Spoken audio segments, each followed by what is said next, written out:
Dear the Game Theorists, hi, it's me, Paradox314. A couple years ago you released a video saying that Minecraft Steve can hold the weight of about a bajillion universes. But I noticed something you might have missed, and let me tell you, the final result only gets bigger. So first things first, I'm a huge fan of the Theorist channels. This is not meant to be a huge criticism or anything, but mathematically speaking, I just thought I could improve upon your result, also I need the views. But anyway, what I noticed was your choice of gold blocks as a standard for the most massive thing in Minecraft. Well, at the time that was certainly the densest block, only recently dethroned by netherite. There is one block in Minecraft that has a higher overall mass. One tricky, confusing block with incomprehensible mechanics I present to you, water. Okay, so you're probably wondering what I mean by that. Sure, water's heavy, anyone who has ever filled a jug knows that.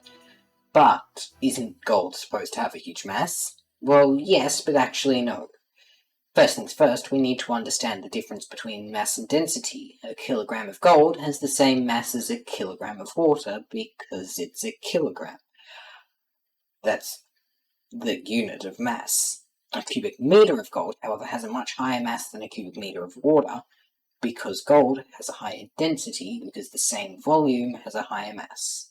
Since you can fit one stack of something in an inventory slot and 64 blocks, each canonically 1 meter cubed in a stack, the most gold you can fit in an inventory slot is 64 meters cubed, which is quite a lot, mind you, but now we enter the weird world of water. Water mechanics in Minecraft are complicated and confusing, but if you take a bucket of water and place it on a large flat surface, you get this diagonal square thing that looks like what happens when you try and build a circle freehand. This is already quite a bit more than the almost one block that was first dumped into the world, but then it really gets interesting. If you remove the blocks supporting the edges of this button and clear out the area nearby, the water spreads even further. Then you can remove the blocks under this first layer and the space will become completely filled with water. You can hypothetically repeat this process again and again from world height all the way down to bedrock and get an enormous blob of water that can all be contained in one inventory slot.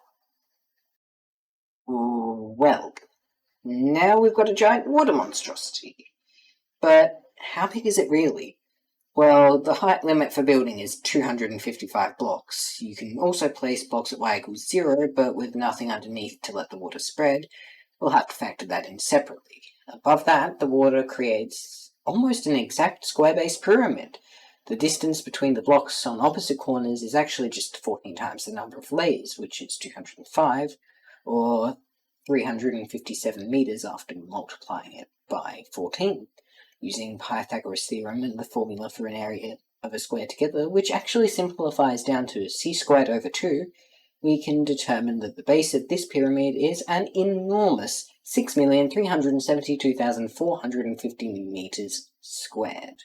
Plug this into the formula for the volume of a square-based pyramid alongside our height of 254.875, yes, I'm aware water source blocks aren't quite a meter tall, and we get a result of 541,392,731.25 cubic meters.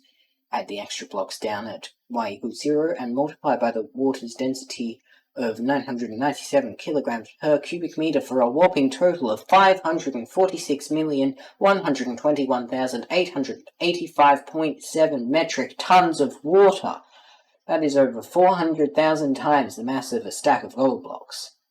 From here, I can't actually fault Austin. Sure, he could have used shulker boxes, but that would have just taken up the capacity of NBT data without having the stackability of nested chests and would ultimately result in a smaller total mass.